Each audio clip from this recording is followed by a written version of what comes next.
بسم اللہ الرحمن الرحیم۔ السلام علیکم۔ روزانہ واقعات سننے کے لیے اس چینل کو سبسکرائب کریں۔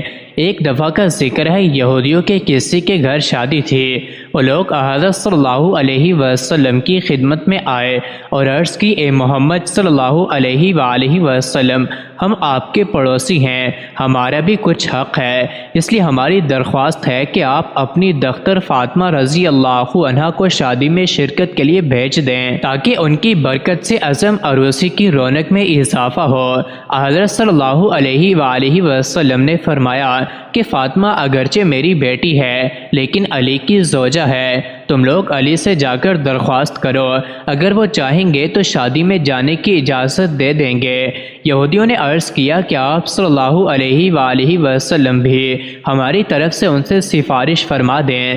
پھر وہ یہودی حضرت علی رضی اللہ عنہ کی خدمت میں حاضر ہوئے اور عرض کیا کہ آپ اجازت دیں، حضرت فاطمہ رضی اللہ عنہا شادی میں تشریف لائیں۔ انہوں نے فرمایا کہ اس امر کی مالک خود جناب فاطمہ رضی اللہ عنہا ہیں۔ اس کے بعد یہودی نے جس کے گھر شادی تھی حضرت فاطمہ رضی اللہ تعالی عنہا کے دروازے پر آواز دی، اے بنت رسول، میری لڑکی کی شادی ہے، اگر آپ تشریف لے چلیں تو میری عزت بڑھ جائے گی۔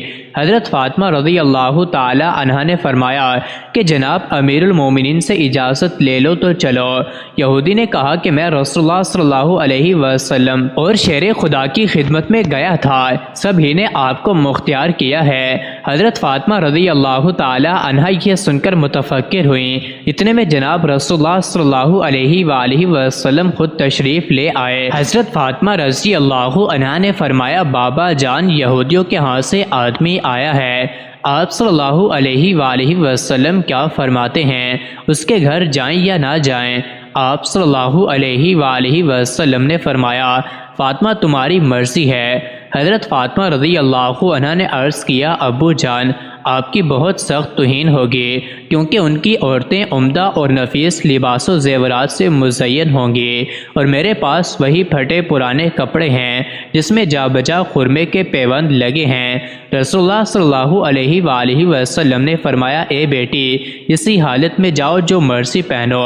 چنانچہ سیدہ فاطمہ رضی اللہ عنہا جانے کو تیار ہو گئی۔ ادھر یہودیوں نے اپنی عورتوں کو زیورات و ملبوسات سے خوب آراستہ کیا، کیونکہ وہ جانتے تھے کہ حضرت فاطمہ رضی اللہ عنہا کے پاس لباس اور زیورات تو قطعاً نہیں ہیں، وہ تو اپنے پرانے پیوند لگے ہوئے لباس میں شریک شادی ہوگی تو سب کی نگاہوں میں سب کو حقیر ہوگی۔ ادھر اللہ تعالیٰ نے اپنی کنیز خاص کے لیے حضرت جبرائیل علیہ السلام کے ذریعے سے جنت کے ایسے ملبوسات اور زیورات بھیجے کہ جن کی مثل و نظیر دنیا میں نہ تھی۔ حضرت فاطمہ رضی اللہ عنہا کو زیورات و خلعت سے آراستہ کیا گیا اور کچھ دیگر خواتین کے ساتھ حضرت فاطمہ رضی اللہ عنہا روانہ ہوئی۔ کچھ حوریں دائیں اور بائیں اور کچھ پیچھے اور کچھ آگے روانہ ہوئی۔ اس شان سے سیدنا فاطمہ رضی اللہ عنہا کی سواری یہودی کے مکان پر پہنچی۔ جو ہی آپ رضی اللہ عنہا یہودی کے مکان پر پہنچی، تمام مکان آپ رضی اللہ عنہا کے نور سے روشن ہو گیا اور ایسی خوشبو پھیلی کہ دور دور تک محسوس ہونے لگی۔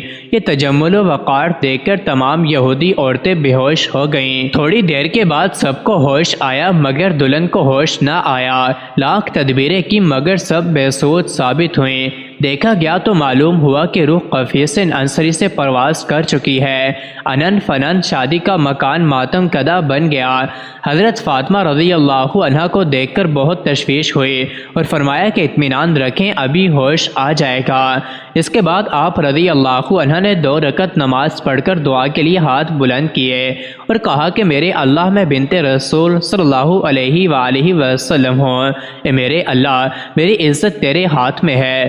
تمام لوگ یہی کہیں گے کہ سیدہ فاطمہ کے آتے ہی دلہن فوت ہو گئی، خانہ شادی خانہ غم بن گیا۔ کچھ دیر نہ گزری تھی کہ آپ رضی اللہ عنہا کی دعا قبول ہو گئی اور دلہن کلمہ شہادت پڑھتی ہوئی اٹھ بیٹھی اور کہنے لگی، میں شہادت دیتی ہوں کہ اللہ ایک ہے، نہ اس کا کوئی شریک ہے، محمد مصطفیٰ صلی اللہ علیہ وآلہ وسلم حق رسول ہیں، اور حضرت فاطمہ رضی اللہ عنہ ان کی دختر ہیں۔ آپ رضی اللہ عنہ مجھ کو مذہب اسلام کی تعلیم فرمائیں، اور اسی طرح صدقے دل سے وہ عورت مسلمان ہو گئی۔ حضرت فاطمہ رضی اللہ عنہ کا یہ اعجاز دیکھ کر تمام یہودی مرد و خواتین مسلمان ہو گئے اور بڑے عزت کے ساتھ آپ کو گھر سے رخصت کیا۔ سارا ماجرا حضور اکرم صلی اللہ علیہ وسلم کو سنایا گیا تو یہ سن کر آپ صلی اللہ علیہ وسلم نے اللہ کا شکر ادا کیا۔ مزید ایسی ہی ویڈیوز کے لیے چینل کو ضرور سبسکرائب کریں۔